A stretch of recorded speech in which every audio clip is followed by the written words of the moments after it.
Hello, thanks for joining me for this visit to St Michael's Church at Troedyraur in Ceredigion, Cardiganshire in old money.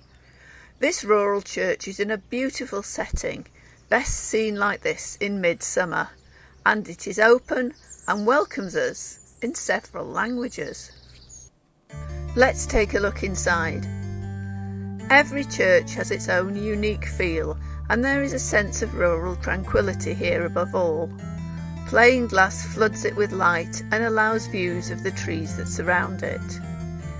Even though this is a mid-Victorian church, it has a little of that elegance associated with the Georgians. But not everything here is as it seems, as we will discover. This church is not the work of a London architect, but a local man, more builder than architect, Charles Davis of Kenarth. When you look closely, it shows. Those windows, for example, such light tracery. That's because they're not made of stone, as you can clearly see from the outside. Timber church windows were a Georgian thing, Gothic tracery a Victorian thing. These are timber Gothic tracery, neither one thing nor t'other.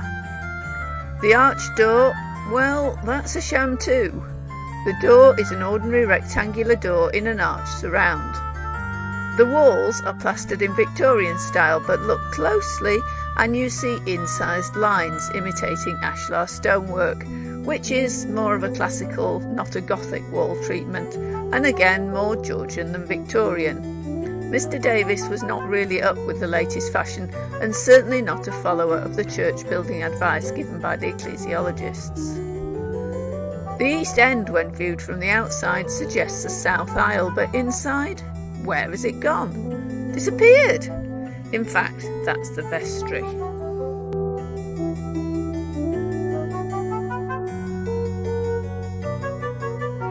The wall monuments here are mostly Georgian too, and for the two wealthy gentry families, the Lloyd Williams family, who probably paid for the beautiful 1830s Lichgate outside, and the Bowens.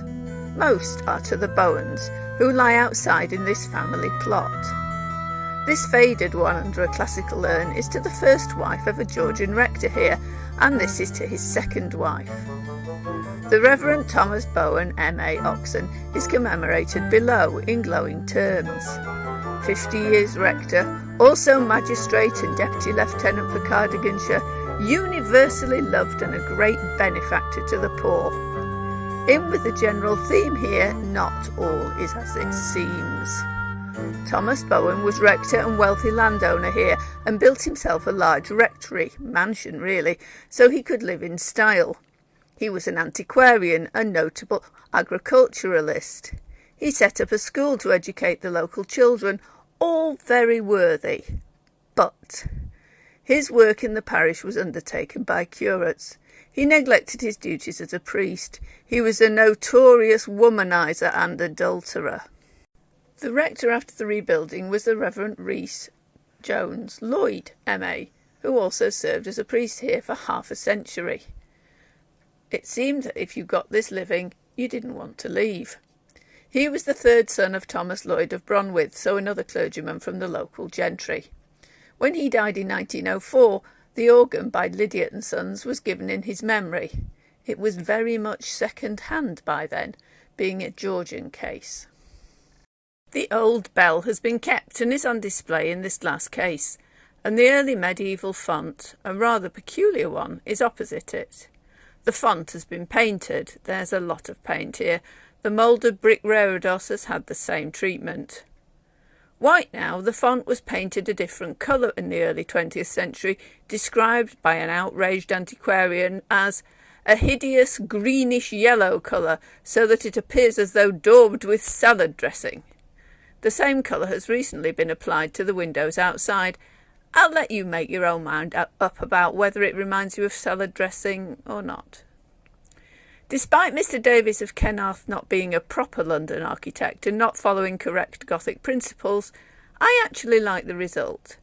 This church has got a nostalgic sweetness about it that suits a little country church.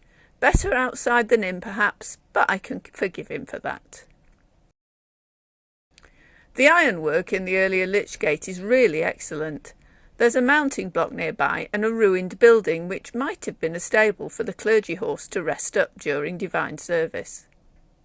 The churchyard has interesting gravestones. A few have been reset into the walls of the church. This monument is a listed building in its own right. Viewers of my channel who've seen my other video who made these headstones will recognise, I hope, those stiff flame torches and have their own ideas about who the mason was here. It commemorates two Methodist preachers, David and his son Ebenezer Morris and their families. Ebenezer Morris was educated by one of Reverend Thomas Bowen's curates. His father David was a drover, hymn writer and Methodist exhorter. Two zealous men with religion at the forefront of their lives. Here they lie, across the path from their contemporary but social better, the Reverend Thomas Bowen, we met earlier, a man known for his adultery, fornication and inconstancy, neglect of his ministerial duties and other enormous crimes, which ironically must have helped their cause. I do hope you've enjoyed this tour of the church. If you have, please remember to hit the like button, and if you haven't subscribed to the channel, I'd really appreciate it if you would. That way you'll get to know when new videos come out. And as always, thank you for watching.